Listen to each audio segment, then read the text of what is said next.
Okay, so question number 12. Draw the Lewis structure of PF3 in the box at the right. There's no box, but we'll just draw it. And including the lone pairs. What is the molecular shape? The phosphorus fluorine bond is blank, so I'm guessing they're asking if it's like polar or nonpolar. The molecule is blank. And what is the bond angle? Okay, so when writing the Lewis structure, we first need to find out the total number of valence electrons in the molecule. So phosphorus has 5 valence electrons, and fluorine has 7.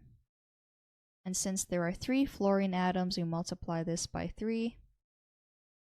And if we were to add these up, we get a total of 26 valence electrons. So now I'm just going to draw my skeletal structure with phosphorus as my central atom, and then just the 3 single bonds to fluorine. And then I'm just also going to add in the lone pairs on my fluorine atoms as well.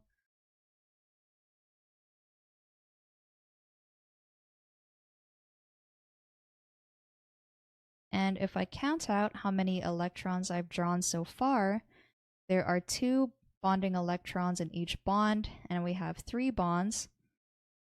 And each fluorine atom has 6 electrons that are in the form of lone pairs, so I only have 24 out of the 26. So for the remaining 2 electrons, I will put them on my phosphorus atom. So now we have the Lewis structure of phosphorus trifluoride. And now let's try to analyze its molecular shape. So if we focus on the central phosphorus atom, we'll see that it contains 1 lone pair, and it has 3 bonded atoms.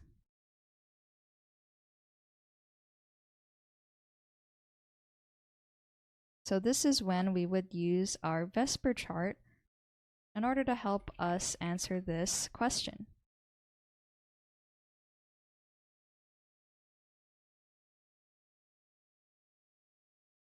So when we have 1 lone pair and 3 bonded atoms, we have a trigonal pyramid molecular shape.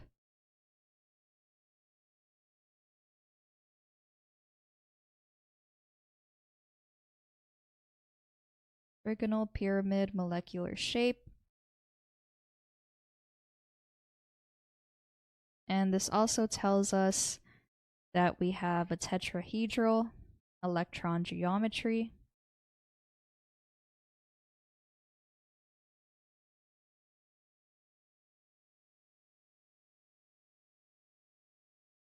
And we also found out our bond angles, which were around 109.5 degrees. Okay, so that checks off some of our questions here. So let's find out, I think they want us to find out whether or not the phosphorus and fluorine bond is polar or nonpolar. So to answer that part of the question, we need to calculate difference in electronegativity between phosphorus and fluorine. So let's look up the electronegativity values.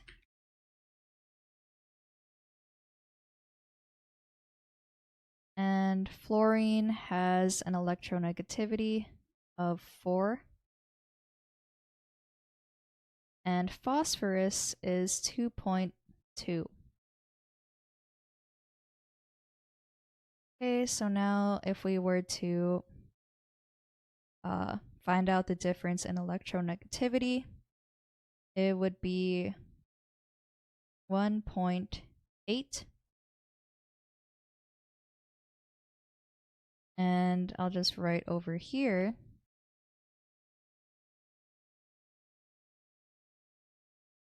Therefore, this bond is considered polar. And we know it's polar covalent because phosphorus and fluorine are two nonmetals. And also our difference in electronegativity is greater than 0.4. So this means it's not nonpolar, and we have a polar bond. I think they also wanted us to look at the overall molecule as well to see whether or not it was a polar or nonpolar molecule.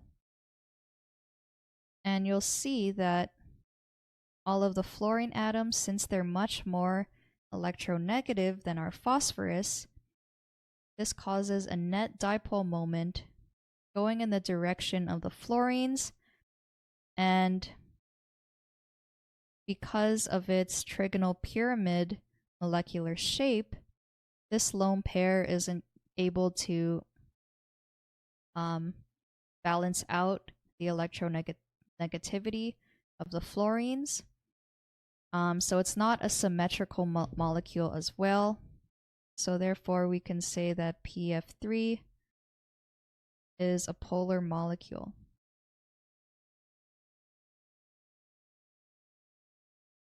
And I'll just also say that the dipole moments don't cancel out.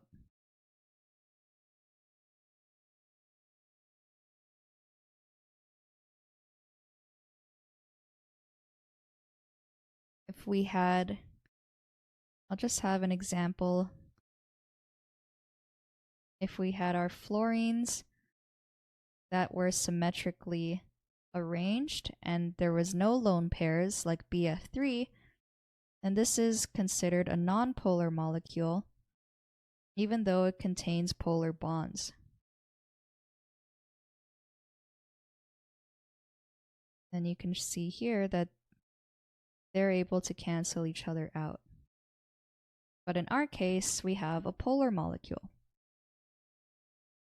And then we found the bond angle was around 109.5. So now let's see what the junior tutor said. List the elements, their valence electrons, and determine the total valence electrons. And they got 26. They drew out the skeletal structure and put the remaining electrons on our phosphorus, so they got the same Lewis structure as well.